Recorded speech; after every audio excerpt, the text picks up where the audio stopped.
Y yo sabía, si tú me preguntas, yo sabía que él iba a morir.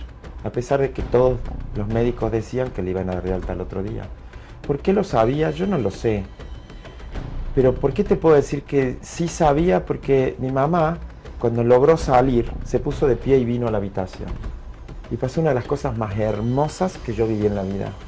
Mi mamá estaba muy débil, así que venía agarradita de la pared, después se tomó del costado de la cama de él y se miraron.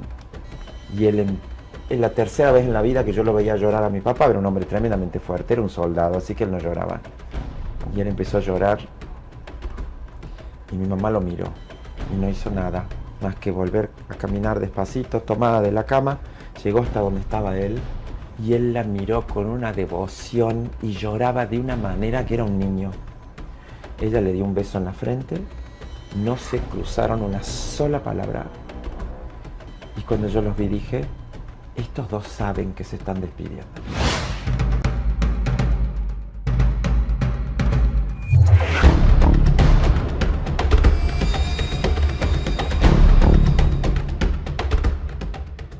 Bienvenidos y bienvenidas al Demócrata, una entrega más. En esta ocasión, programa especial, Marcas que hacen historia. Vamos a conversar con una persona a quien he conocido gracias a mi esposa y un encuentro de esos, como diría ella, cáliz bautista, que te dejan prendados. Y la oportunidad de un pensamiento complejo, profundo, pero sobre todo humanizante, es uno de los mayores desafíos para dejar atrás el demonio de la prisa, de perseguir todo lo que creemos que nos genera felicidad y nos lleva en vía contraria y nos aleja muchas veces de ese ser que hace falta construir y desconstruir a la vez. Marcos Leone, bienvenido a República Dominicana, es un coach, es un experto transformacional desde 1999, transformando vidas desde Argentina para el mundo, ya casi 3 décadas tocando corazones y sobre todo transformando con tu liderazgo y una visión única a tantas familias, personas, individuos, naciones. Qué gusto, qué honor tenerte en nuestra casa, conocerte y recibirte en nuestro grupo de comunicación. Gracias, gracias querido Francisco, gracias. Primero que nada, gracias por poner la amistad no como final del camino, sino como comienzo del camino.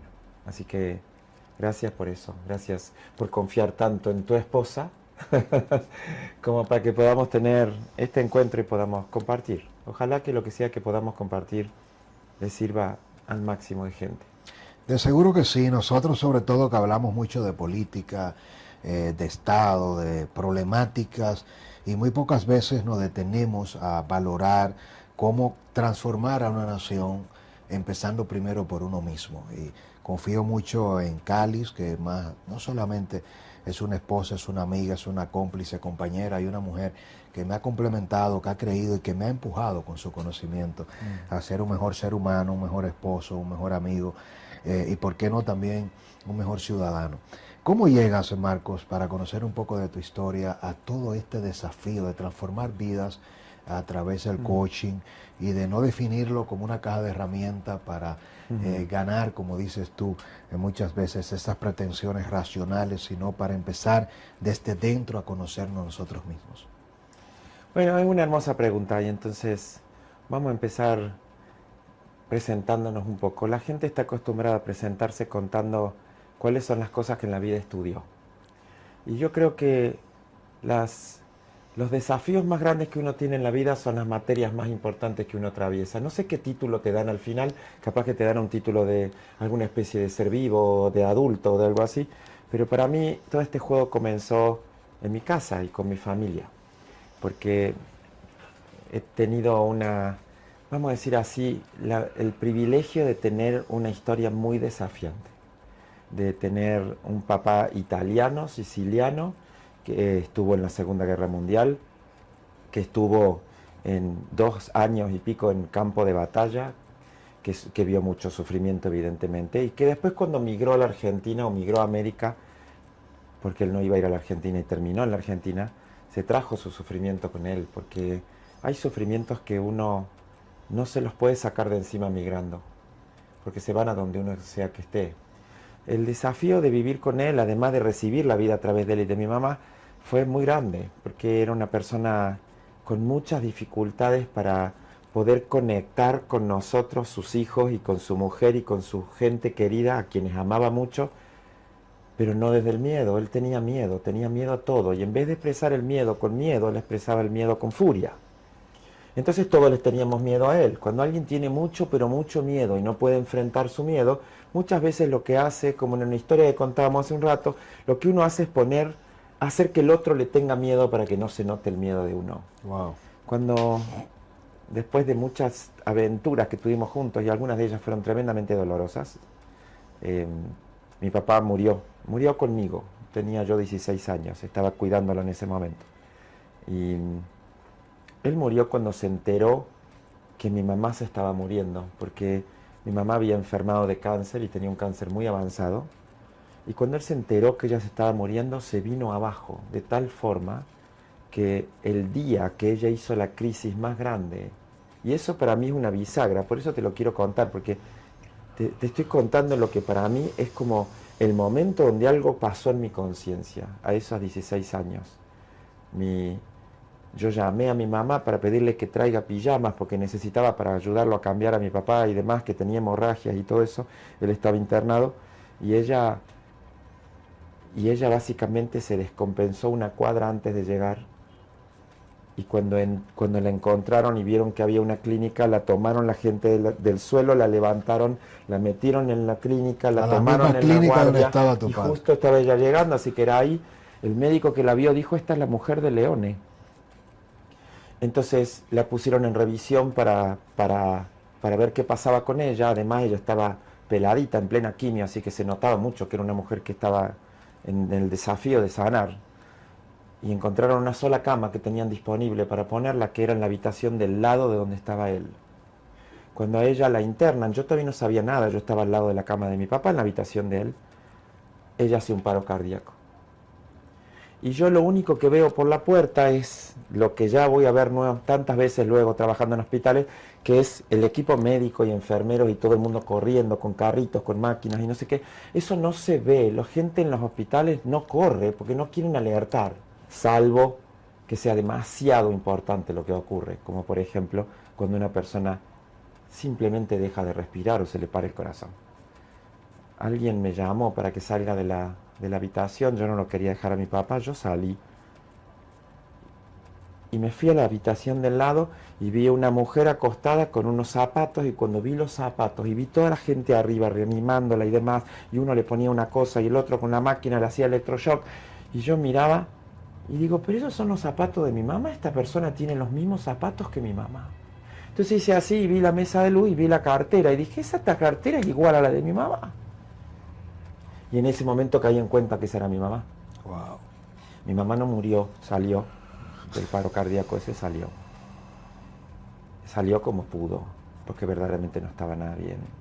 Mi papá volvió a tener una crisis grande en ese momento, porque no se lo podía dejar solo, menos yo, que él quería que yo lo cuide, que esté con él. Entonces básicamente empezó a gritar, como buen siciliano.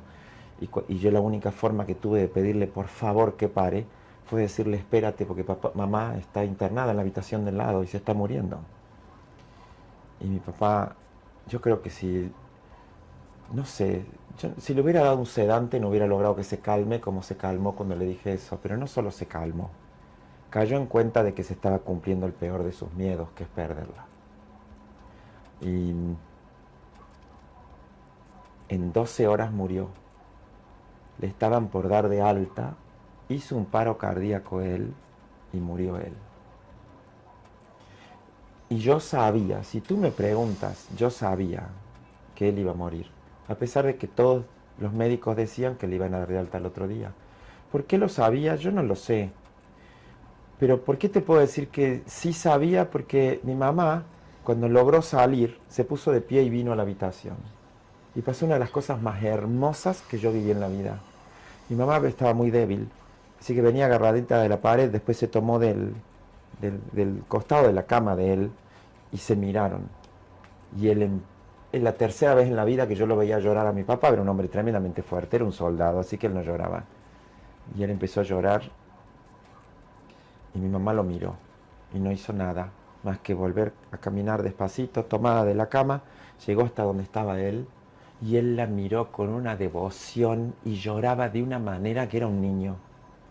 Ella le dio un beso en la frente, no se cruzaron una sola palabra, y cuando yo los vi dije, estos dos saben que se están despidiendo.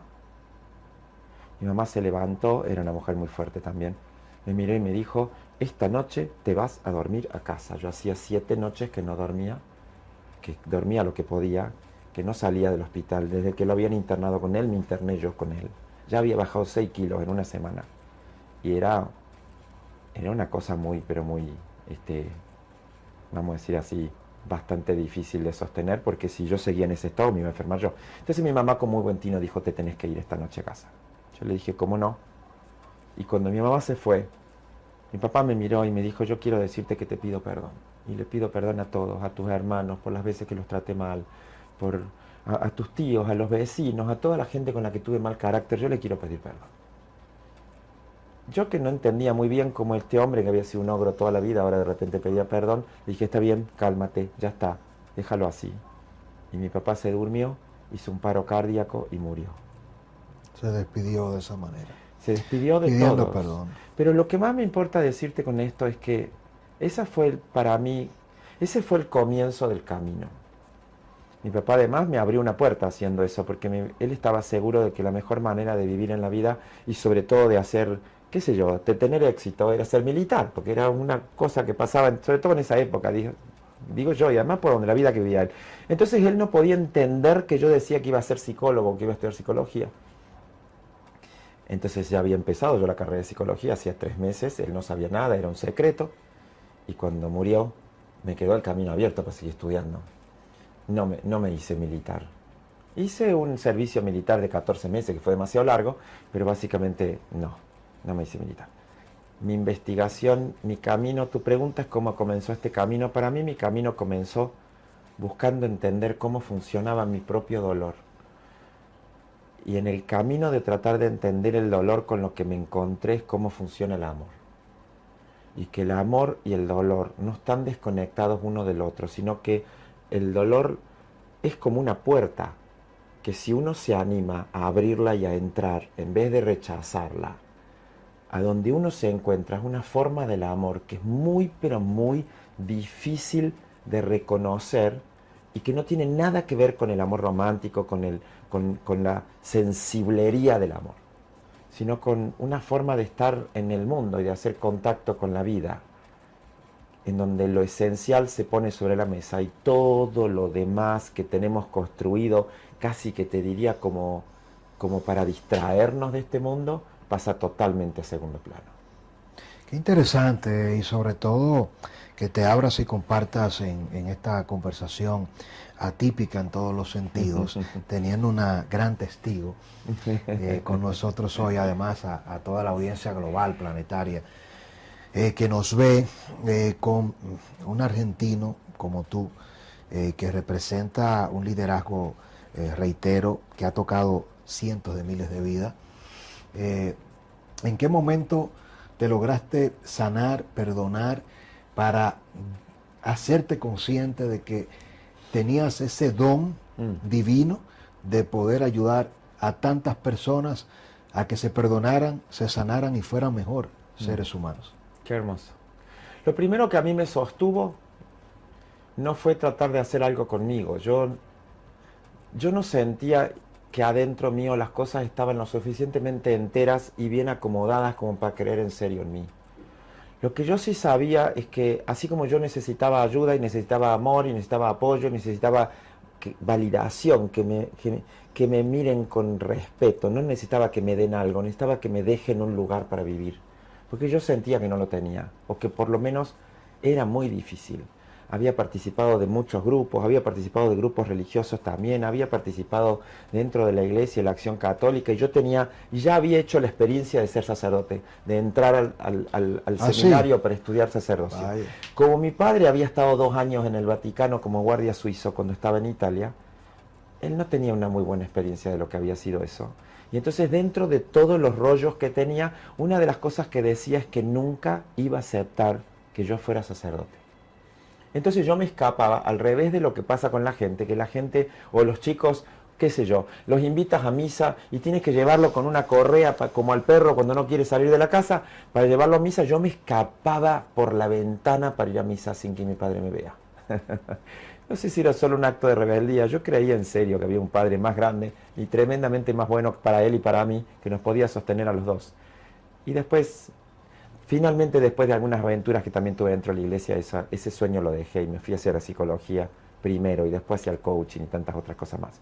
Pero contestando a tu pregunta, durante un montón de años, yo creo que desde los 25 míos, que fue cuando murió mi mamá, hasta los 40 y pico, eran unos 12 o 15 años atrás, la vida fue enfocada principalmente en ver cómo hacer para ayudar a los demás o darle algo a los demás, no demasiado claro en hasta dónde en serio yo había hecho las paces conmigo. No puedo decir que eso lo había logrado todavía, lo iba haciendo por partes, pero tuve momentos muy, pero muy difíciles y muy desafiantes.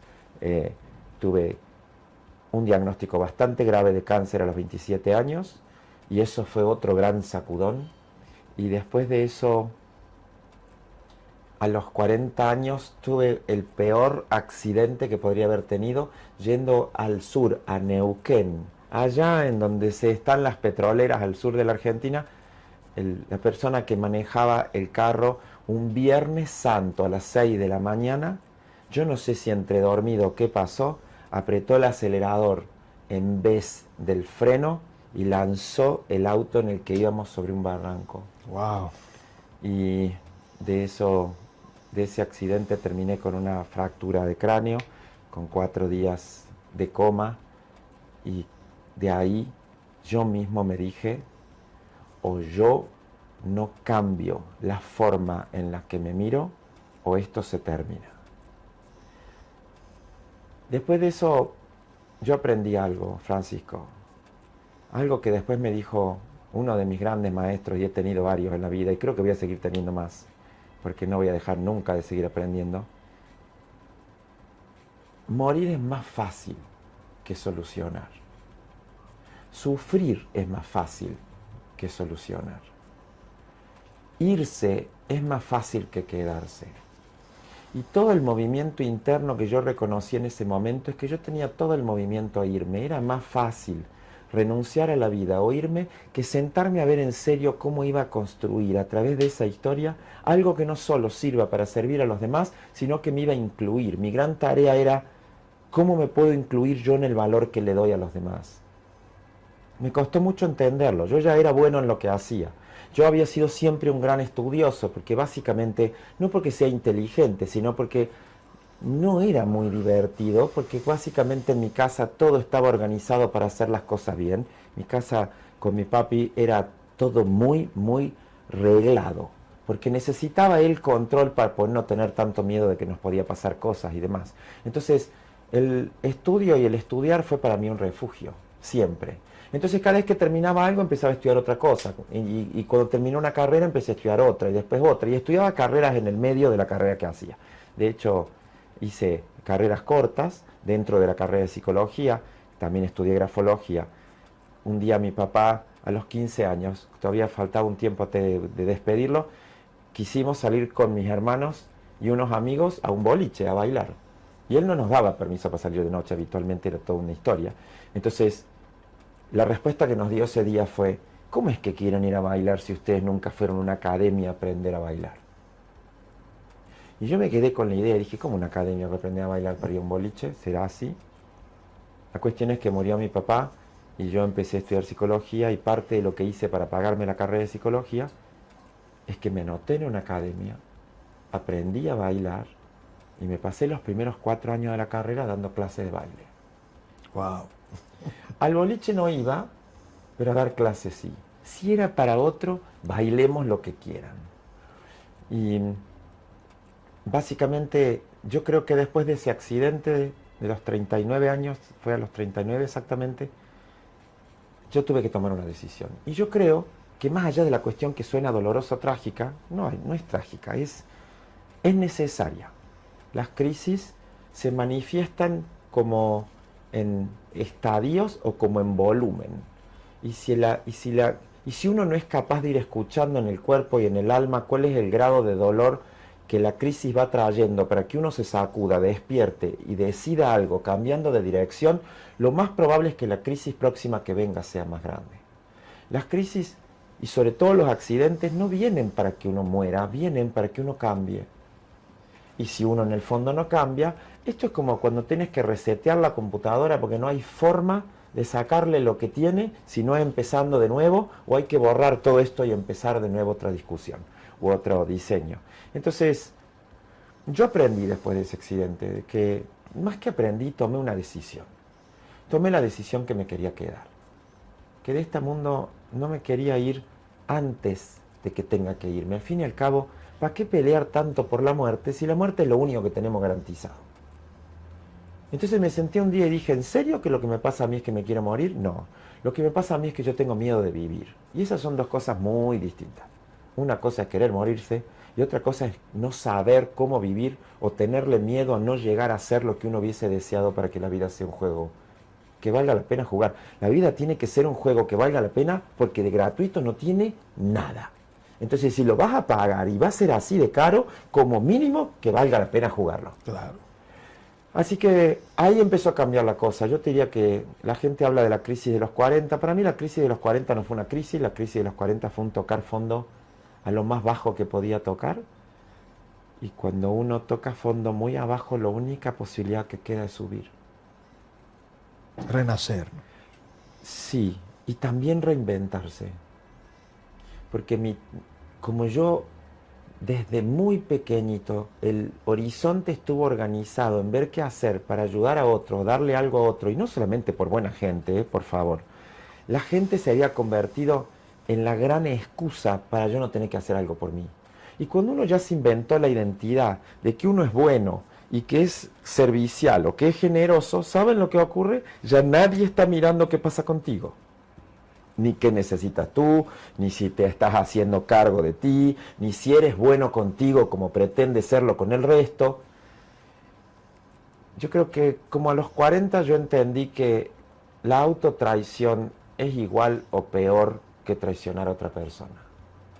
Porque la vida es vida, y la vida no diferencia entre si estás traicionando a otro o maltratando a otro o te estás maltratando a ti. No tiene más valor la vida del otro que la de uno, y no tiene más valor la vida de uno que la de otro. Por eso no es posible amar a nadie que esté fuera de ti si no aprendes a amarte a ti mismo. Sí. Porque los seres humanos somos máquinas perfectas de dar lo que somos. Y en la medida en que no asumimos esa reinvención y esa difícil tarea de conocernos, porque pretendemos conocer a todos los demás, pero mientras más nos ocupamos de los demás, menos nos conocemos a nosotros mismos. Y muchas veces proyectamos en los otros, en los terceros, lo que nosotros no aceptamos en nosotros mismos. Y la inseguridad, la confianza, la autoestima, cuando lo minamos en un tercero, es precisamente cuando lo tenemos dañado nosotros. Pero generalmente siempre, Marcos, terminamos culpando a otro de todo eso que nosotros somos, y entonces el otro es que te daña, el otro es que te afecta, nunca eres tú mismo. Pero estoy haciendo esta reflexión a propósito también de la siguiente pregunta: ¿cuándo nace tu academia? ¿Cuándo creas este método? Y sobre todo, ¿cómo logras diferenciarte de este gran movimiento telúrico que hay en Occidente, del coaching, de los coaches y de la transformación, que se ha convertido, sinceramente, desde mi punto de vista, también en un muy mal negocio para la sociedad? Porque hay mucha gente certificando a personas que replican con conocimiento mucho daño cuando están cobrando para ayudar y para salvar vidas. Yo empecé a estudiar coaching básicamente mis primeros estudios informales fueron como en el 93, 94. Todavía estaba cursando la carrera de psicología. Casi en el cierre de mi carrera de psicología ya había empezado a hacer mis propios caminos sobre eso. En el 98 me certifiqué como coach en la primera formación que se dio en la Argentina, gracias a una psicóloga también, una gran profesional que se llama Elena Espinal, que vive aquí cerquita, digamos, en México, mucho más cerquita de lo que estamos aquí de Argentina. y con ella, que fue una de las personas que para mí más impulsó mi posibilidad de poder integrar el mirarme con el mirar, el cuidarme con el cuidar, el apoyarme con el apoyar a otros, o el inspirarme con el inspirar a otros. Para mí, la diferencia que para mí tiene que tener el coaching o cualquier espacio de transformación, primero me gustaría decir algo. Si yo formo coaches, yo hago coaching y muchas otras cosas más, no creo que la gente necesite coaching, la gente necesita soluciones a sus problemas. La gente necesita conversaciones que le permitan llegar a diseñar la vida que quiere. Si eso es coaching, bienvenido. Si es terapia, bienvenido.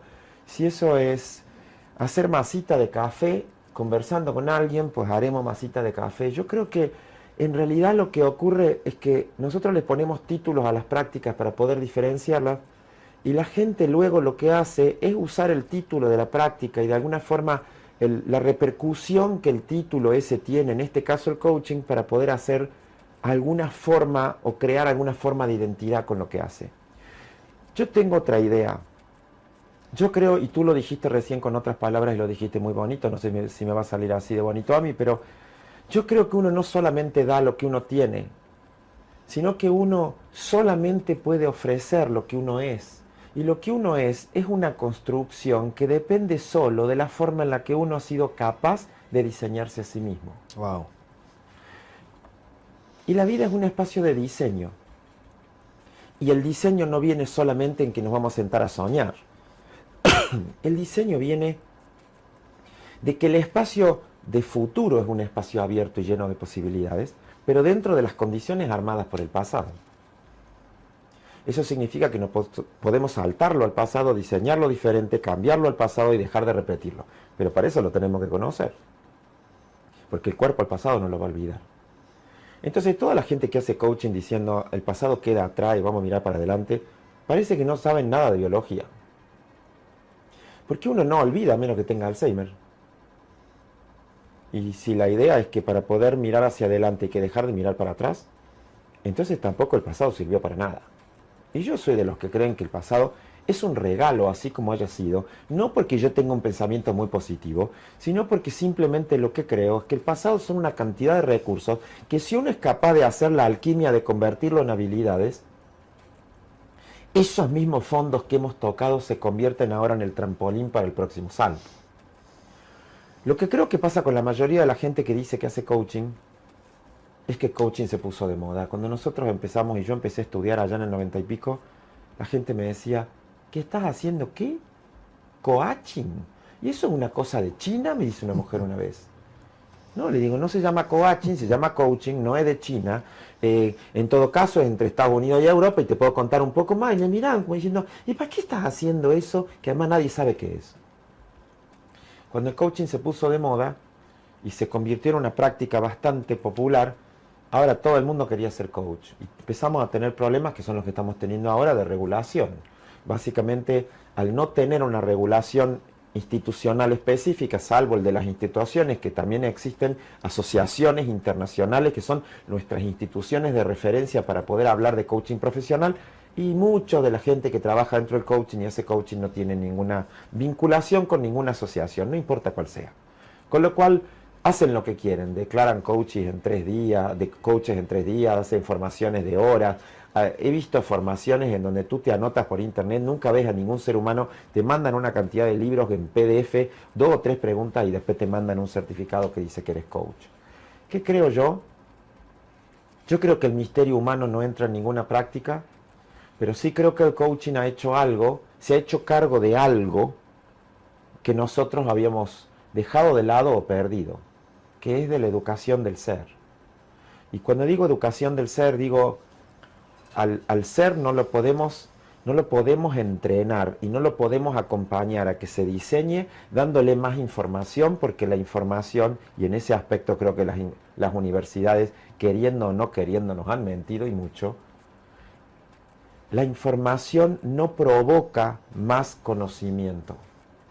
La información te provoca a convertir ese conocimiento en una habilidad si puedes traducirla en prácticas específicas que luego tú mismo puedas evaluar si fueron efectivas o no. La información por sí misma y la educación basada en conocimiento, para lo único que sirve es para que uno tenga un montón de cosas adentro de la cabeza que luego el resto del cuerpo no sabe qué hacer con ellas. Nosotros estamos acostumbrados a creer que la educación tiene que tener que ver con tener herramientas. Y si quieren herramientas, vamos a la ferretería. Porque al ser no le gustan las herramientas. El ser se manifiesta de dos formas. Se manifiesta en los comportamientos automáticos que tenemos, como nuestros hábitos, y ahí sale quiénes somos. Por eso a la gente, cuando la presionas bajo presión, saca lo primero que tenga grabado. No lo puede ni pensar. Eso que le sale como primera grabación, sea someterse, sea atacar, sea reírse, sea disociarse, sea llorar, sea amablemente decir gracias, sea lo que sea que aparezca como primera respuesta, es lo que el ser tiene en automático para mostrar. Lo que tiene en automático es lo primero que tiene aprendido. Entonces la primera condición de lo que pasa con nuestro ser es que nuestro ser se manifiesta en el automatismo, pero también se manifiesta en la maestría. Las gentes que llegan a tener maestría en algún dominio de la vida, por ejemplo, miremos los deportistas de élite, lo que tienen es que han repetido tanto una acción o una práctica, que sería un conjunto de acciones, han entrado tanto en relación con ella que el ser y la acción se confunden y se funden de tal manera que no hay cómo separar cuál es la persona y qué es lo que está haciendo. Sale todo en el mismo instante. Es un acto de pura presencia. Y por eso nos encantan los deportes. Porque lo que vemos en los deportes de la gente que está en ese nivel que nos gusta mirar, es gente donde no piensan y luego hacen, sino que son y generan al mismo momento un acto extraordinario. Entonces, yo creo que nosotros nos tenemos que hacer cargo de la educación del ser. El coaching, si está bien hecho, lo que se ha propuesto y lo que propone, y eso es lo que nosotros hacemos en nuestra escuela, es educación del ser. Y la educación del ser no se la puede evaluar, o por lo menos no solo, haciéndole preguntas de cuánto aprendió o no aprendió de lo que dice tal libro en tal página. Porque nosotros tenemos que lograr que haya un cambio de conciencia. Y ahí es algo que me parece a mí que sería maravilloso que nos detengamos un segundo a mirar. Si hay algo que nos caracteriza a los seres humanos como seres vivos particularmente distintos al resto, es el tipo de lenguaje que nosotros tenemos. Porque nosotros tenemos un tipo de lenguaje que usamos en palabras como signos para representar fenómenos y representar cosas, para relacionarnos con la vida, para darle significado a la vida, usamos una cantidad de lenguaje con palabras. Que además no solamente lo tenemos en las palabras, los tenemos en los gestos, los tenemos en nuestros estados de ánimo y nuestras emociones, así que tenemos un lenguaje que tiene cuerpo, que tiene emoción y que tiene palabra. Pero lo que me refiero es, nuestro lenguaje además de hacer eso, hace otra cosa. No solamente describe lo que ocurre, sino que también genera. Tenemos un lenguaje que tiene verbos, que no solamente sirven para describir. Si yo digo, Francisco está tomando agua. Yo estoy describiendo a Francisco que agarra la mano, que con la mano coge su copa o su vaso y se lo lleva a la boca y toma agua. Eso sería un lenguaje descriptivo. Pero si yo digo, Francisco, te admiro. Francisco, te agradezco. Francisco, te pido que me perdones. Francisco, no sé cómo contestar lo que me estás preguntando. Ninguna de las acciones que hice describe nada. Todo lo que hice es, en el hablar, hacer algo mientras lo voy diciendo. Entonces el lenguaje nuestro no solo es descriptivo, no solo habla de algo que está afuera, sino que también genera mundos en el momento en que lo hace. Entonces nosotros no hemos llegado como raza humana todavía a captar que lo que somos lo construimos a través de una construcción que hemos hecho, que no está solo en los idiomas, el lenguaje incluye todos nuestros idiomas, sino que nuestros idiomas tienen acciones adentro de ellos que nosotros no sabemos manejar. No somos conscientes. De ninguna forma. Sí. Al no tener conciencia sobre ellos, nosotros no sabemos cuándo estamos describiendo y cuándo estamos generando. Y a propósito de todo esto sumamente interesante, Marcos, desde tu punto de vista y tu experiencia, ¿cómo es posible que vayamos a las universidades, a las escuelas, al liceo, a durar décadas estudiando, y que nunca se nos enseñe cómo ser buenos esposos, cómo ser buenos padres, no nos enseñan a ser buenos hijos. Entonces, el ser humano se está domesticando sobre la base de un sinnúmero de conocimientos que son inútiles de cara a lo más importante, porque si tomas un nórdico, un alemán, a un argentino, un dominicano, un mexicano, a un estadounidense, a un chino, a un asiático, a un africano, y le preguntaras, ¿qué es lo más importante para ti? Estoy casi seguro que todos coincidirían en la felicidad. Y te dirían, lo más importante para mí es ser feliz. No nos enseñan a ser felices. No nos enseñan a construir el bienestar del ser. ¿No es esto que te describo quizá la tragedia más profunda de la humanidad? Que nos eduquen para todo menos para ser felices. ¿Y nos casamos para qué? Para ser felices, claro.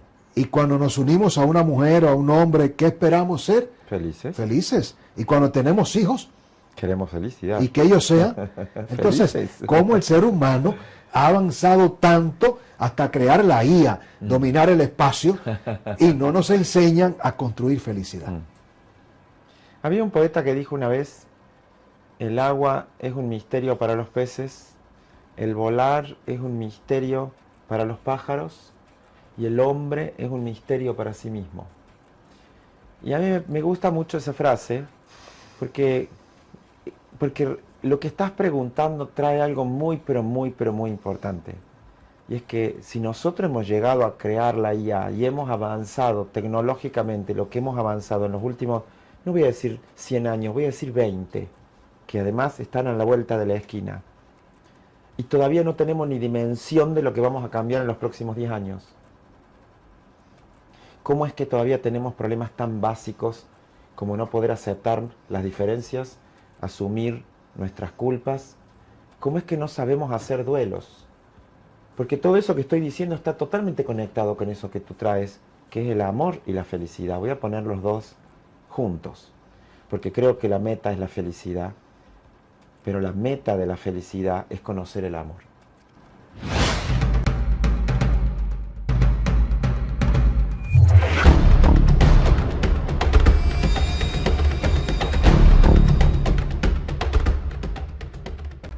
Detengámonos y miremos eso. Porque si yo no tengo la alegría que yo necesito para mirarme al espejo y decir, vamos Marco, y tener una razón para levantarme a la mañana, que no sea solamente ir a hacer algo por alguien, sino que sea la posibilidad de que la alegría me lleve a la gratitud de decir, qué lindo que es estar vivo miércoles, qué bueno que sigo respirando hasta cuando dure, hasta que se termine, porque se va a terminar. Esté yo listo o no, se va a terminar. Al final del día, y antes me decías, ¿qué tendríamos que hacer para poder entrar en una educación del ser? Yo creo que lo primero que tenemos que hacer es que tenemos que aprender a morir. Todos los megas millonarios terminan siendo filántropos. Y entonces ellos persiguen la felicidad tratando de donar todo el dinero que han hecho. Pero nos pasamos la vida, Marco, y esa es la siguiente pregunta. ¿Cómo llegamos a caer en la trampa de pasarnos la vida trabajando para producir dinero, para acumular dinero, sin vivir, para luego gastarnos todo ese dinero para curarnos de una enfermedad que adquirimos como el cáncer produciendo el dinero? Entonces luego queremos recuperar la salud cuando hemos llegado a la enfermedad para producir el dinero, y entonces le pedimos a Dios y a la ciencia que nos sane con la quimio, porque tenemos el seguro médico internacional y el dinero para curarnos de la enfermedad. ¿Cómo adquirimos la enfermedad? Dejando de vivir. ¿Y qué queremos luego? Seguir viviendo.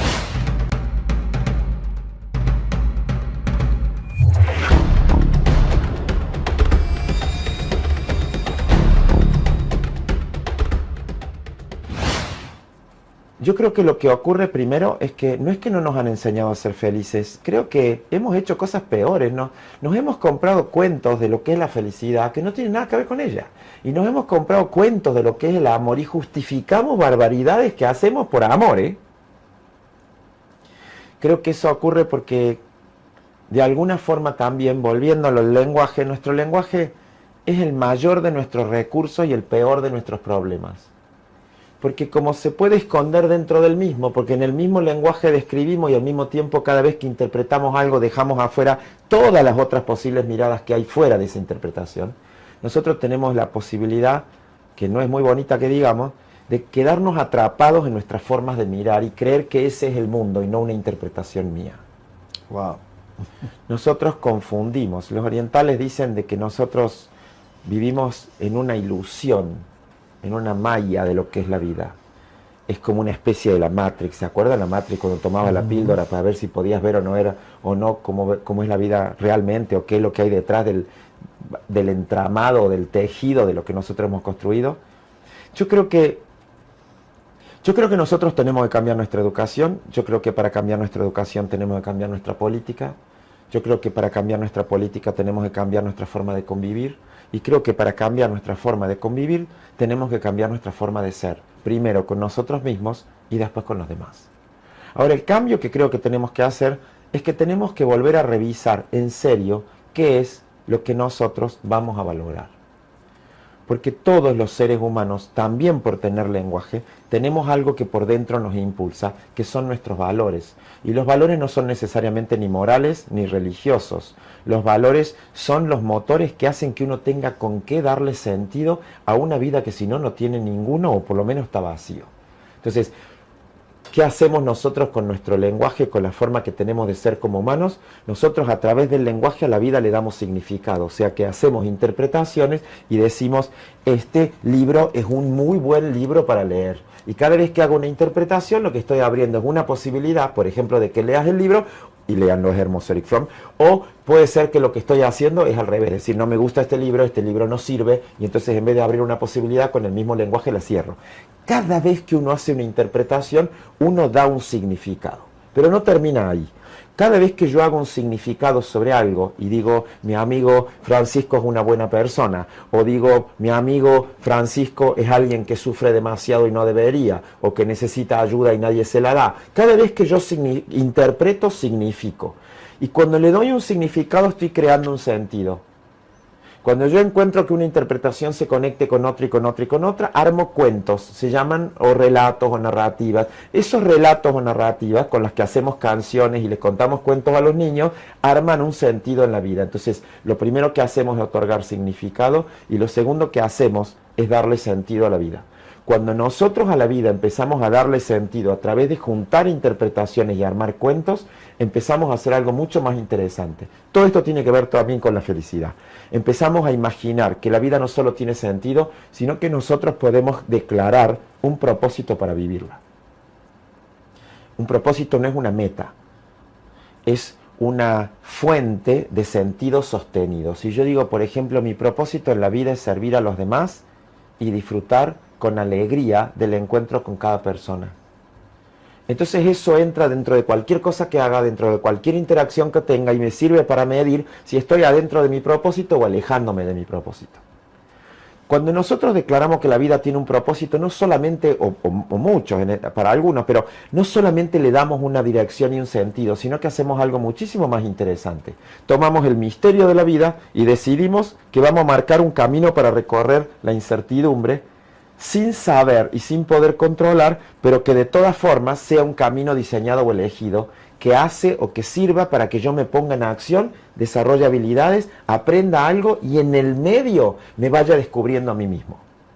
Y me vaya encontrando con mis contradicciones, no solo con mis deseos, me vaya encontrando con que hay mucho de lo que estoy haciendo que se choca uno contra otro, o sea, tenemos contradicciones, no somos tan lineales, no todo lo que hacemos de acá para afuera coincide con lo que pensamos. Cada vez que yo me pongo en práctica, me pongo en terreno, persiguiendo los propósitos que me declaro, lo que voy haciendo directamente es aprendiendo a conocerme. Y ahí empieza el fenómeno de la felicidad. La felicidad no tiene que ver con el placer. El placer está incluido en la felicidad. Pero nosotros tenemos en el alma dos direcciones para distintos lados. Además de que vamos hacia la vida y vamos hacia la muerte, diría Freud, también tenemos otra cosa. Nosotros vamos hacia el placer o vamos hacia el dolor. Porque son las primeras dos maneras de sentir en el cuerpo cómo se siente la experiencia de vivir o cómo se siente la experiencia de adaptarse a la vida. Hay gente que se adapta mucho más al placer que al dolor, hay gente que se adapta mucho más al dolor y hay gente que los tiene cruzados. Entonces, por ejemplo, usa el placer para sufrir o siente placer cuando algo le duele. Y se le confunde el dolor con el placer. Cuando los caminos del dolor y el placer se confunden, ya no hay camino para poder diseñarla la felicidad. Porque no estoy sabiendo qué significa cada letra y cada vez que escribo estoy escribiendo algo que no tiene el sentido que yo le quiero dar. Entonces la felicidad no puede ser solamente la gratificación que yo siento cuando hago algo que me gusta o cuando me como el chocolate que me gusta. A mí me gusta el chocolate amargo, así que a mí me da gratificación eso. A otro le gusta más el helado y a otro le gusta más el postre de dulce de leche. Todo eso es gratificación. La gratificación es la felicidad del cerebro cuando crea la dopamina de haber comido lo que le gustaba, o de haber tenido el sexo, o el deporte, o el movimiento que le gusta. Cuando entra en el placer, en una bonita expresión, básicamente lo que siente es un estado de gratificación. Esa es la primer felicidad. Y a esa sí nos enseñan mucho sobre esa, porque todas las publicidades que tenemos alrededor van hacia la gratificación. Y entonces estamos viendo un programa y cuando empieza la publicidad de lo que sea, cómprate esto, cómprate esto, cómprate esto, si tienes este carro vas a tener gratificación, el niño tiene este juguete, tiene que comprárselo ya porque lo tiene que tener, mamá cómpramelo porque tengo esta versión pero no la última de la última de la última. Entonces el cerebro se convierte en una máquina de pedir gratificaciones. Y es la trampa que nos lleva a creer que la felicidad está asociada al tener y no al ser. Y por eso tenemos tantos megamillonarios con tanto poder y dinero que paradójicamente terminan suicidándose porque la vida le pierde sentido. O deprimidos, o aislados, o solos. Y todos queremos un gran closet y queremos un coche lleno, una garaje lleno de autos, de coches, de lujo. Y el dueño de la fábrica de Audi, de Porsche, de Lexus, al final anda en una bicicleta o disfruta estar a pie. No encuentra. Es decir, Zuckerberg o miras a Jeff Bezos, todos los megas millonarios terminan siendo filántropos. Y entonces ellos persiguen la felicidad tratando de donar todo el dinero que han hecho. Pero nos pasamos la vida, Marco, y esa es la siguiente pregunta. ¿Cómo llegamos a caer en la trampa de pasarnos la vida trabajando para producir dinero, para acumular dinero, sin vivir, para luego gastarnos todo ese dinero para curarnos de una enfermedad que adquirimos como el cáncer produciendo el dinero? Entonces luego queremos recuperar la salud cuando hemos llegado a la enfermedad para producir el dinero y entonces le pedimos a Dios y a la ciencia que nos sane con la quimio porque tenemos el seguro médico internacional y el dinero para curarnos de la enfermedad. ¿Cómo adquirimos la enfermedad? Dejando de vivir. ¿Y qué queremos luego? Seguir viviendo. Te dije que éramos contradictorios. Entonces agreguemos algo más. Además de que nosotros somos contradictorios, la vida funciona a través de paradojas. Y paradojas significa que lo que yo creo que estoy mirando directamente y es de una única manera, cuando lo miras muy bien, o cambia de forma o convive con su opuesto. Por ejemplo, lo mismo que pretendíamos era un camino hacia la felicidad, nos termina dando algo de esa gratificación, por ejemplo el dinero, y al mismo tiempo nos quita la fuerza, nos enferma, y entonces hemos perdido lo más esencial para obtener algo que no era tan esencial. Yo te dije primero de que el primer punto que nosotros llamamos felicidad o entendemos por felicidad es la gratificación, pero ese no es el único. ¿Por qué no es el único? Porque además de la gratificación, esa gratificación instantánea, nosotros los seres humanos necesitamos que la vida tenga sentido. El segundo momento de la felicidad es vivir una vida con sentido. Y la pregunta sobre el sentido no es una pregunta filosófica, es existencia pura del día a diario. Porque si yo me tengo que preguntar, ¿esto que estoy haciendo tiene algún sentido? ¿Esta relación que tengo tiene algún sentido para mí? ¿Tiene algún sentido? Significa, alguno de mis sentidos se enciende cuando yo estoy acá adentro y me lleva a imaginar un futuro con posibilidades. Los seres humanos estamos como grabados por nuestras historias personales y colectivas, pero estamos orientados a un mundo de posibilidades que es el futuro, porque el futuro no está escrito como está escrito el pasado. Entonces, la conciencia es el juego en el medio entre voy a repetir y dejar que se repita lo mismo que fue, o voy a tomar la valentía de ver cómo desarmo lo que viene como inercia del pasado y lo convierto en un camino para crear algo nuevo. Y no solo para mí, sino sobre todo para los que siguen. Pero para eso tengo que tener un sentido de trascendencia, que es lo último que viene después del propósito. Sentido de trascendencia es que uno no vive una vida 20, 30, 50, 70, 100 años, o como dicen ahora que en los próximos años vamos a llegar a los 150 gracias a la IA, quizás, no lo sé. Ahora, sinceramente, si vamos a seguir tratándonos como nos tratamos, yo no sé si quiero vivir 150 años.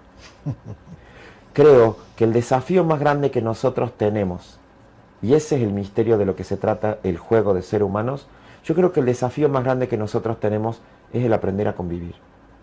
Y nosotros no podemos aprender a convivir viviendo adentro de una mente que no tiene conciencia sobre cómo no puede convivir consigo misma. Nosotros no logramos tratarnos bien a nosotros, pero creemos que el mundo se va a convertir en la gran condición en la que yo voy a poder lidiar con lo que pasa dentro mío, que es contradictorio y que al mismo tiempo, en muchos aspectos, no es mi mejor amigo. Para algunos inclusive hasta uno de sus principales enemigos. Entonces, creo que nosotros necesitamos una forma nueva de relacionarnos con nosotros mismos y para eso tenemos que cambiar la manera en la que primero diseñamos o declaramos nuestras prioridades.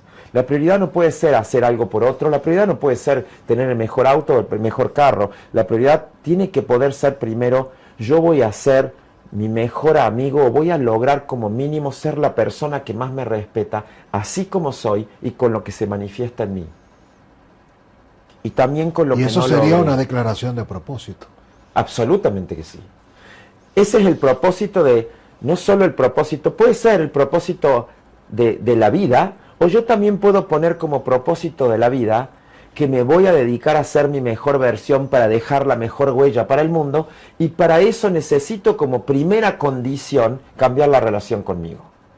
Y cambiar la relación conmigo es cambiar la relación con mi historia, con cómo me trato, con mi cuerpo, con los años que tengo, con la vida que viví, con lo que me propuse lograr y logré, y con lo que me propuse lograr y no logré. Cuando te escucho, me siento obligado a preguntarte, sé que todos ustedes están inmersos en esta conversación, dándole respuesta a muchas de las respuestas que Marcos nos está ayudando a entender, porque al final una de las cosas más maravillosas que el ser humano puede llegar a saber es que todo el sentido que se le puede dar a eso que tú estás diciendo solo puede ser genuina y auténticamente cierto para Marcos León, sí. Para nadie más, porque al final hasta que tú no llegas a tener esa conversación con cada uno de los 7 mil millones de habitantes, entonces es diferente para todos nosotros. Y hay muchos aspectos claves que quiero consultarte, y esta puede ser una de tantas conversaciones cuasi infinitas.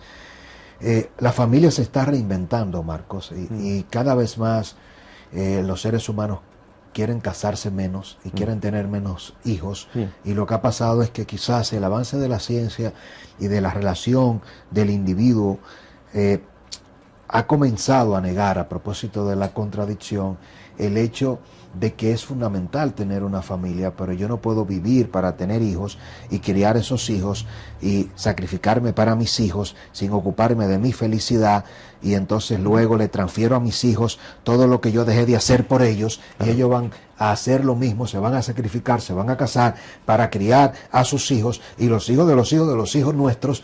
Entonces al final nadie termina teniendo una vida plena, porque se dedica desde antes de que ese nuevo ser humano nazca a perseguir un embarazo para que ese niño o niña nazca, y luego tú dices, bueno, me estoy sacrificando, y esta es la trampa de la felicidad en la familia, para hacer que mis hijos tengan una buena educación, un techo, hereden, pero yo no soy feliz, y ellos al final tampoco lo van a hacer, porque le transferimos a ellos todas las desgracias nuestras.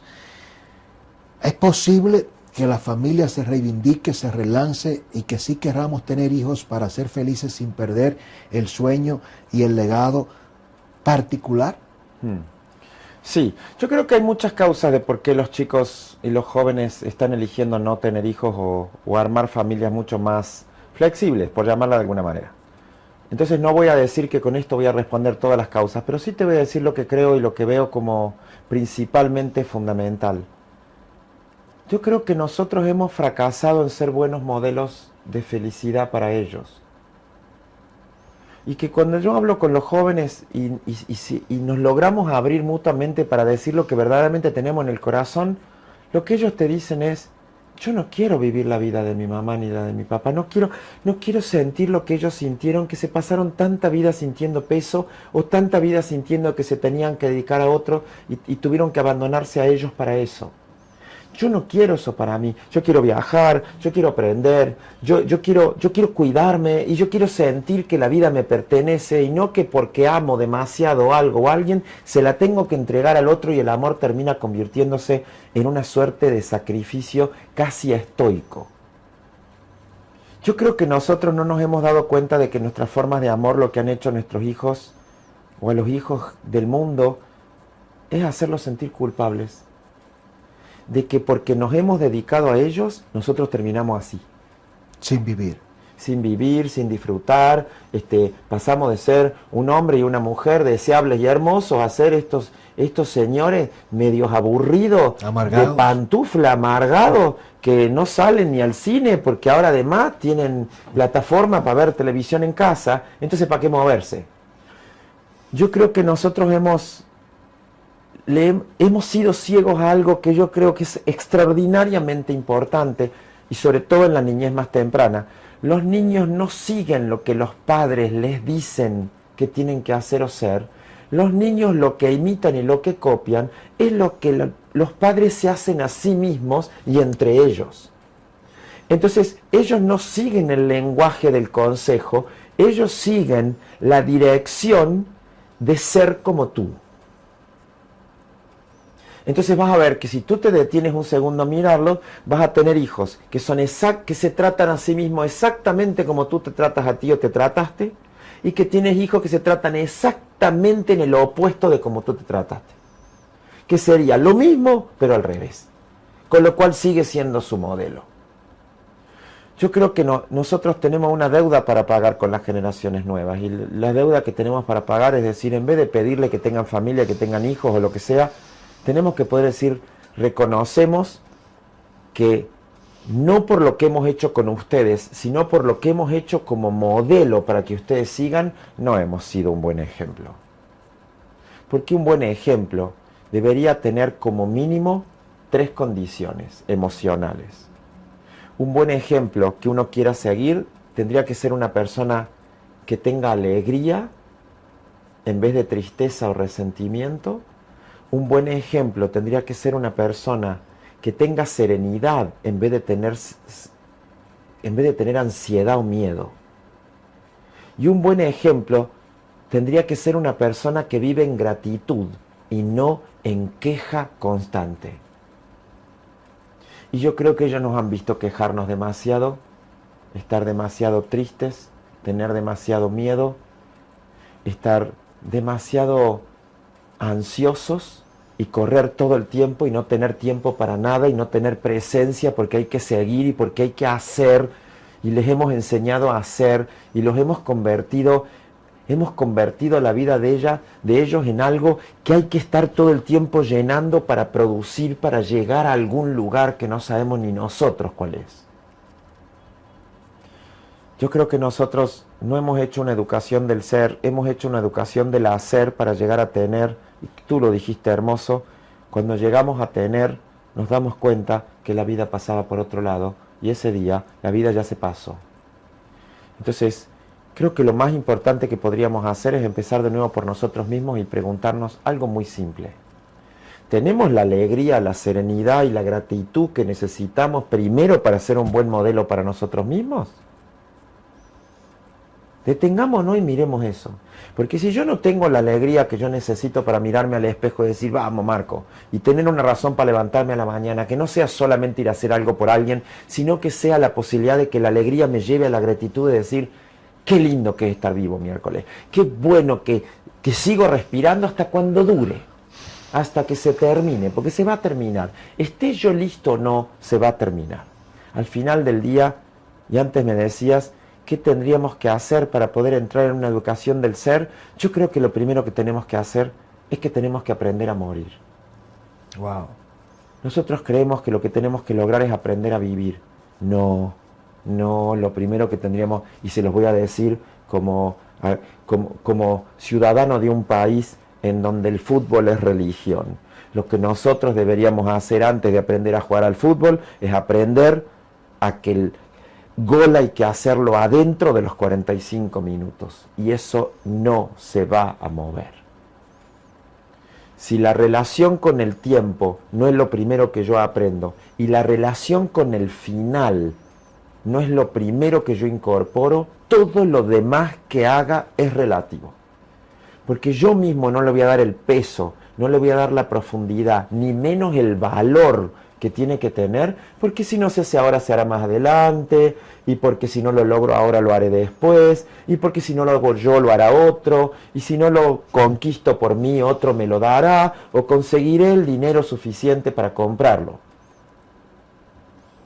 Es difícil dejar de lado el siguiente capítulo de esta historia que estamos contando contigo, sin profundizar un poco en ese mar, en ese océano que antes de conocerlo y de conquistarlo hemos descubierto y hemos ya puesto delante de nuestros ojos. Las redes sociales han cambiado la humanidad antes de que la humanidad esté lista para ese cambio. Sí. Y justamente hablar del ser, hablar de la reinvención, de la felicidad, de la paz consigo mismo, pasa por una regla de juego no escrita que ahora se definió sin que nos pidan permiso.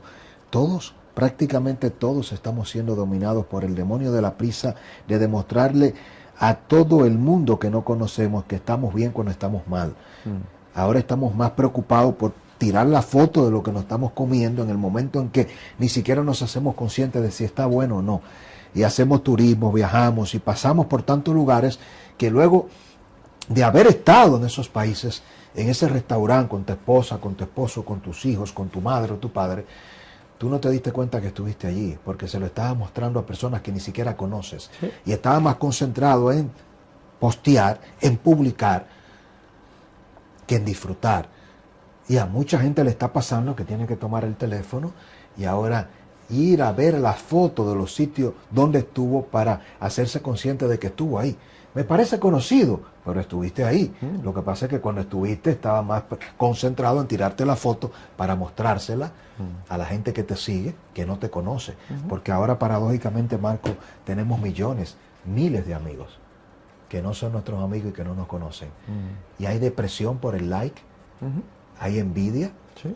Y hay una sociedad global que está enferma de ansiedad. Y leí un libro hace mucho, que me cambió la vida, Ansiedad por el estatus, de Jeremy Button. Es una obra que te enseña todo lo que venía y ya llegó. Al final de esta conversación, que debe continuar, te pregunto, ¿cómo enfrentar la ansiedad por el estatus que nos está generando ser amigo de personas que no nos conocen y alejarnos de las personas que verdaderamente importan?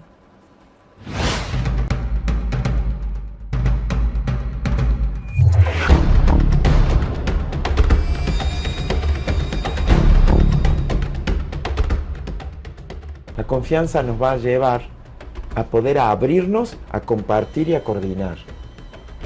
Y cuando crezca la confianza se va a convertir en otra cosa más maravillosa que se llama fe. Y la fe es la confianza en el proceso de la vida. Es confianza radical de que como sea, nos demos cuenta o no, todos los seres vivos estamos sostenidos por algo que es más grande y que no entendemos cómo funciona. Es que no podemos seguir creando conciencia y entrar en qué es eso que somos y qué condición está de esta vida si lo hacemos desde la inseguridad. En la inseguridad nos vamos hacia el miedo. En la seguridad nos vamos hacia la confianza. Si nosotros no creamos condiciones para la seguridad, después que nos vamos hacia el miedo, empieza todo lo otro que pasa después.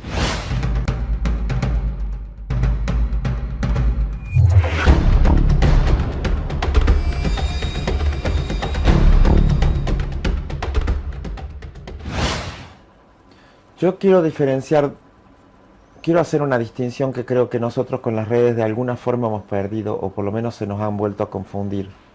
Una cosa es generar una identidad y otra cosa es apostar por una imagen.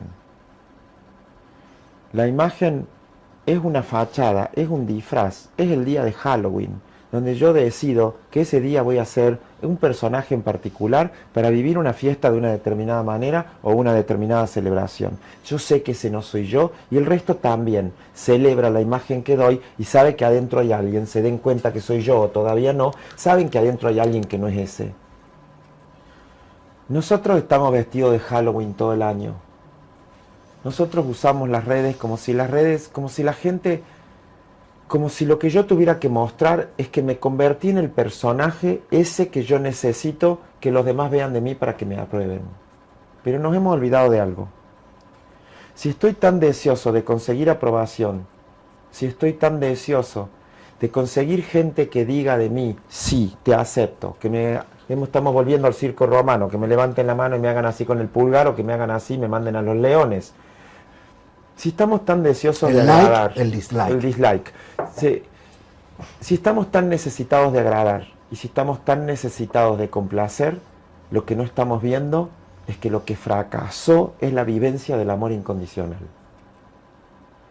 Todas estas son estrategias que nosotros hacemos para decirle al mundo, si no me vas a querer así como soy, o si no está garantizado que yo voy a ser aceptado siendo así como soy, con la forma que tengo, con el color de piel que tengo, con la sexualidad que sea que tengo, con la forma en que hablo que sea que tengo, con la historia que sea que tengo, con la raza que sea que tengo, con la ideología que sea que tengo, con lo que tengo. Si no me van a aceptar o respetar así como soy, entonces como mínimo apruébenme. Y cuando lo que yo pido es que me aprueben, automáticamente estoy entrando en una evaluación. Porque lo que uno busca en una evaluación es aprobar. Y para eso estudia. Las redes sociales son un campo de examen continuo, exagerado y con muy malos jueces del otro lado, porque son los mismos jueces que son juzgados. Wow. Entonces el mismo que te pone el like o el dislike es el mismo que tiene miedo al dislike tuyo, que además no sabe quién eres.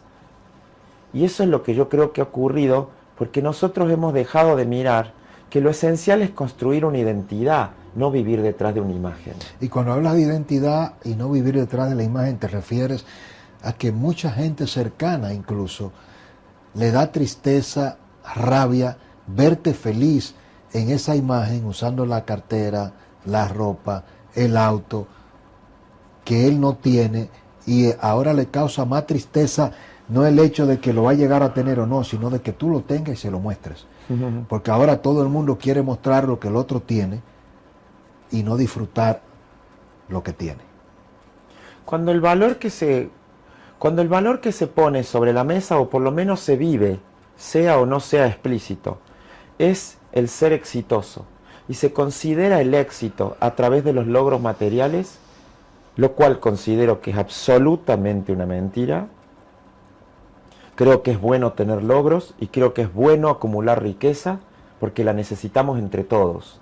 Pero no creo que ese sea el objetivo final para que la vida tenga sentido. Y creo que ese no es el objetivo final. Yo he tenido, gracias a Dios, en tanto camino recorrido de conversar con gente, la posibilidad de conocer gente extraordinariamente rica económicamente. Y he tenido la posibilidad de encontrar gente extraordinariamente rica internamente que no tiene un solo centavo en el bolsillo. Entonces me he encontrado en el campo de la vida con la diferencia entre la miseria y la pobreza. Y la pobreza tiene que ver con la falta de recursos materiales. La miseria tiene que ver con la falta de recursos de la conciencia, donde uno es incapaz de ver que no vale lo que vale su cartera, su bolso o su carro. Uno vale lo que vale una vida, y la vida no tiene el precio ni siquiera de lo que tengo o no tengo en mi cuenta bancaria o en tantas cuentas como yo haya acumulado. Todo eso está bien. No estoy diciendo que no lo necesitamos, estoy diciendo que eso no es lo que somos. Estoy diciendo que el rico y el pobre, los dos van a morir. Y si ni el rico ni el pobre puede evitar eso, y los dos jugamos el mismo juego, de vivir una vida que tiene un tiempo, ninguno de los dos sabe cuándo se va a terminar, ninguno de los dos sabe qué va a ocurrir cuando se termine, y ninguno de los dos sabe qué legado va a dejar, los dos están en el mismo juego, que es el juego de crear una vida donde lo que vaya a trascenderme cuando yo no esté, tenga más que ver con la serenidad, con la alegría y con la gratitud que con el sufrimiento. Y yo no sé, no conozco, no he visto que acumular tanta riqueza sea el que marca la diferencia. Creo que la acumulación de riqueza sirve para entrar no solo juntos a vivir en bienestar, sino para empezar a crear juegos masivos de bienestar. Pero nosotros no estamos pudiendo hacer eso. Estamos acumulando las riquezas como quien lleva agua para su propio molino. Y no estamos viendo que posiblemente el otro no sea un otro tan distinto a mí. No estamos pudiendo ver que la Tierra posiblemente no sea una caja muerta que está llena de recursos que yo puedo abrir como cajones y usarlos como quiera. ¿Y si fuera cierto que la Tierra es un ser vivo? ¿Y si fuera cierto que todos los seres vivos estamos conectados, principalmente los humanos entre nosotros, pero no solo eso? ¿Y si yo te dijera que ya hay universidades que tienen estudios en donde han descubierto que hasta las plantas tienen emociones? De hecho, las plantas tienen 12 emociones y los seres humanos tenemos entre 8 y 9 emociones básicas. Si yo te dijera que ya no podemos hablar de animales, plantas y humanos, sino que lo que nos toca hablar con lo que estamos descubriendo hoy es de seres sintientes. Y parece que la Tierra es un ser sintiente en sí. ¿Ustedes creen en serio que si la Tierra llega a ser en serio un organismo vivo, no se va a sacudir esta maravillosa comunidad de pulgas que somos los 8 billones de seres humanos, que lo único que parece que estamos haciendo es enfrentarnos entre nosotros y enfrentarnos con todo recurso vivo que tengamos para ver entonces quién acumula más? Y autodestruirnos a la vez. Es una película que me conecta con una anécdota de un gran amigo, y la comparto contigo y con la audiencia, con mi esposa Calis, que está allá, y me interesaría muchísimo poder sentarla aquí y decirle, únete a la conversación. Lo haremos en la próxima entrevista. Marcos, mi amor Calis, me cuenta el amigo, escuchándote a ti, lo reflexiono, y es el mayor desafío para mí que estamos viviendo hoy día, cuando nuestra propia familia, nuestros amigos, colaboradores y personas cercanas se convierten en los peores enemigos, porque lo que está pasando hoy día es que la sociedad global está enferma de envidia. Me decía ese amigo y yo le digo, ¿cómo? Me dice, te cuento lo que pasó con esta experiencia. Hay un genio que se topa con 2 grandes amigos y la esposa de ese genio lo está esperando que llegue a la casa para cenar. Y el genio le dice, tengo que terminar la noche otorgando 2 deseos antes de llegar a la casa. Lo voy a hacer rápido porque me reúno con 2 amigos. Y le dice a los 2, pídanme cada uno un deseo. El que pida el deseo primero, le voy a dar el doble al otro. Y cada uno de los 2 amigos dice, pero si yo pido primero, le va a dar el doble al otro. Yo no voy a pedir. Y el otro dice, yo tampoco voy a pedir. Se hizo infinita la espera del genio. Y la esposa esperaba al genio. Le dice, nunca antes ha sido tan difícil que me pidan un deseo. Sencillamente porque el otro no quería que le dieran el doble. Al final, uno de los 2 se animó a pedir el deseo. ¿Y sabes cuál fue el deseo que pidió Marcos? Que le quitara un ojo. Para que su otro amigo quedara ciego. Es una muy buena metáfora. Eso nos está pasando hoy día. Sí. A mí me gustaría por lo menos que dejemos puesto también sobre la mesa algo que está conectado con esto que trae sobre la envidia. Yo querría conectar la envidia con los celos también, porque están muy asociados y los 2 parten del mismo lugar. Nuestro mundo emocional comienza, y así funciona para un bebé, mírenlo apenas nace. Y van a ver que lo primero que busca un bebé cuando busca volver a su mamá o busca el contacto con la piel, después que ya puede respirar, después que ya se calma del momento ese de salir hacia afuera y empezar a respirar su propio aire, es sentirse seguro. La primera necesidad básica que todos tenemos es la de sentirnos seguros. Y la seguridad para nosotros está asociada al contacto y está asociada a un contacto que sea amoroso, que sea respetuoso y que sea acogedor. Un contacto que tenga que ver con un aspecto fundamental del amor que se llama ternura. Entonces, lo primero que nosotros necesitamos es conectar la ternura con la seguridad y reconocer que la falta de seguridad es porque nosotros hemos perdido el contacto con la ternura.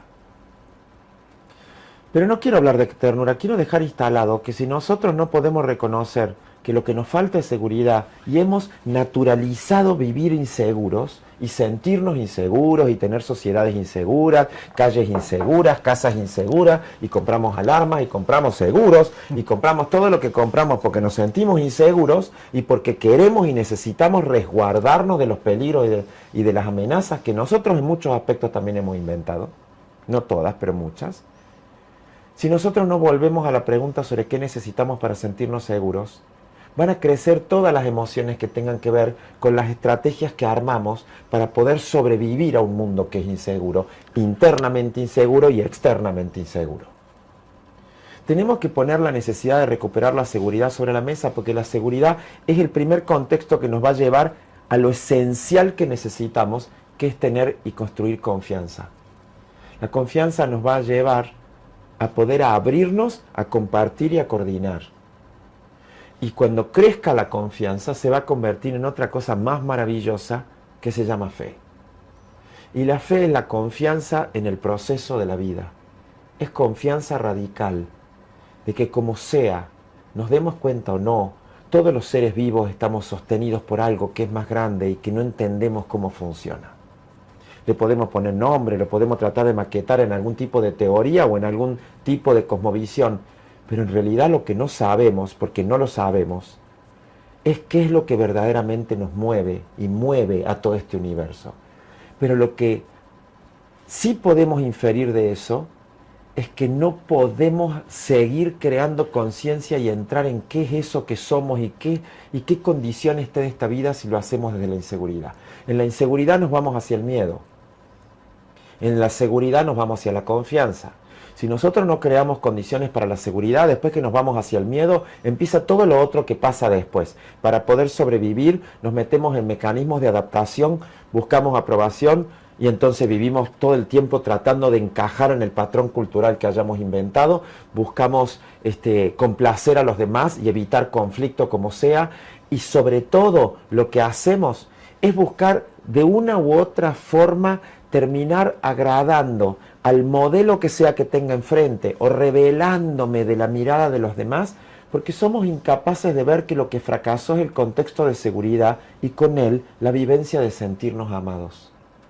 Si yo puedo aceptar que el amor incondicional falló, que no se instaló, me puedo poner a trabajar para ver cómo hacer para darle el cuerpo, la posibilidad de que sienta y que le quede como memoria, que al menos en ciertas condiciones, si logré sobrevivir con la inseguridad y todo, y con la falta de amor y todo, yo puedo crear las condiciones para dármelo a mí mismo y a partir de ahí poder ofrecérselo a los demás. Lo que me parece que es central es que el miedo, la agresión, la violencia, el resentimiento, la desconfianza, la resignación, Francisco, que significa que ya no veo posibilidades en nada, los celos, la envidia, son todas emociones que nacen en la inseguridad. Entonces, antes de tratar de resolverla una por una y ver qué vamos a hacer con todo eso, tenemos que crear la plataforma para pegar un salto que nos lleve a un mundo emocional que tenga que ver con la conexión y no con la desconexión. Nosotros vivimos en un mundo donde estamos desconectados. A pesar de estar hiperconectados técnicamente o tecnológicamente, estamos desconectados de quienes somos, de lo que sentimos, de lo que le pasa al cuerpo y de lo que queremos para esta vida. ¿Y saben en qué momento nos enfrentamos con todo lo esencial? Cuando la muerte se nos acerca. Wow. La propia o la de alguien. Cuando se acerca la muerte de alguien, no solo aprendemos o nos obligamos a aprender a morir, sino que nos damos cuenta de que la sabiduría del vivir comienza cuando uno sabe que por lo menos este capítulo se termina a los 45 minutos. Y que si voy a hacer un gol es adentro de esos 45 minutos y que el primer gol que tengo que lograr hacer no tiene nada que ver con alcanzar más, tener más y hacer más para tener más. El próximo mundo que se viene es un mundo en donde lo que vamos a querer es ser más. Y eso no puede depender del tener. Qué interesante, Marcos. El coaching ontológico, ¿de qué se trata esto? Ontológico es una palabra que viene de la filosofía, y la ontología dentro de la filosofía es el estudio del ser. Es la parte de la filosofía que trata de buscar cómo los seres humanos, a través de las narrativas, de las interpretaciones o de la cosmovisión particular que tenemos, construimos no solamente una visión de quiénes somos, sino que después nos entramos dentro de ella y vivimos desde nuestras propias cuentos e interpretaciones como si esa fuera una visión de la realidad y no como si fuera una visión de nuestra propia mirada. Entonces el coaching ontológico es una forma de educación del ser. Es una forma de enfocarnos en que lo central no es solo entrenarnos para tener mejores acciones y entonces producir mejores resultados y prácticas, sino que primero lo que tenemos que crear son las causas y las condiciones internas nosotros y las habilidades de relación con nosotros para poder crear una relación con el mundo en donde pueda ganar la alegría, la serenidad, la gratitud y el amor. El coaching ontológico es entrar en la perspectiva de que lo que necesita ser transformado y lo esencial de este mundo es lo que somos, no lo que tenemos y menos lo que hacemos. Pero lo que hacemos va a definir lo que somos. Entonces, a través de cambiar lo que hacemos, vamos a cambiar nuestra interpretación de lo que somos. No estamos desconectados del hacer. Estamos buscando que el ser venga primero que el tener. Tamaño desafío. Y en ese tamaño desafío devolverle al mundo, a la gente, en todos los estratos y en todos los lugares donde se encuentren, la oportunidad de que la vida se puede diseñar, también usando como plataforma el pasado como fue. Wow. Comenzamos esta conversación contándole algo sobre mí y sobre mi historia, un pedacito nomás, y trayendo a mis queridos papás conmigo a esta conversación. Déjame cerrar con ellos también y decirte que podemos aprender a amarnos a nosotros también amando la historia como fue, también amando los precios que pagaron los que vinieron antes, porque todos nos levantamos a la mañana diciendo voy a hacer lo mejor que pueda y después hacemos lo que nos sale. El coaching ontológico, y no solo el coaching, pero sobre todo el coaching ontológico, tiene como objetivo fundamental que lo que somos no solo se convierta en un espacio de aceptación, sino que entremos en lo que Shakespeare dijo hace muchísimos años atrás en una de sus obras: los seres humanos sabemos lo que somos, pero no sabemos lo que podríamos ser. Brillante. Gracias, Marcos. Gracias, amigo. Tremenda Gracias. conversación. Espero que ustedes la hayan disfrutado tanto como yo. Y no sé si llegamos aquí a una constelación. De verdad que muy grata la conversación, conocer un ser humano como tú y desprenderte de tanto conocimiento para seres humanos que ni siquiera conoces, y no preocuparte por conocerlos ni siquiera para poder reclamarle el mérito, porque hablas desde el corazón y cuando eso se hace se eleva el ser. Y para poder descubrir el ser en los demás y ayudar a tender un puente, tiene que descubrirse uno a sí mismo en cada momento. Y eso he sentido contigo y sé que la República Dominicana te abre los brazos. ¿Cómo pueden entrar en contacto contigo, con tu escuela, la propuesta, todo el que esté interesado en acceder a esta transformación a través de la sanación de uno mismo, como lo has hecho con nosotros hoy en esta propuesta de marcas que hacen historia? Contactos, redes sociales. Bueno, lo más rápido que pueden hacer es entrar por Instagram, marcoleone.coaching o Transformaciones que Inspiran, y ahí pueden acceder a todas las otras redes sociales también, plataformas de Facebook y demás, y nos escriben un mensajito, vamos a estar ahí, todo mi equipo, gente extraordinaria y maravillosa que están ahí, esperando que alguien contacte para ver cómo hacemos para crear conexiones que nos lleven a la alegría. Se los compartimos aquí y nosotros encantados de tenerte, de que regreses a República Dominicana, y ojalá que cada vez que estés con nosotros se repita esta historia. Marcas que hacen historia, nuestro grupo de comunicación El Demócrata. Síganos, comparta los contenidos a toda nuestra audiencia global, planetaria, Estados Unidos, Europa, Centro, Suramérica. Marcos Leone se traslada donde usted quiera para transformar vidas a través del conocimiento del ser. Será hasta una próxima entrega. Bendiciones.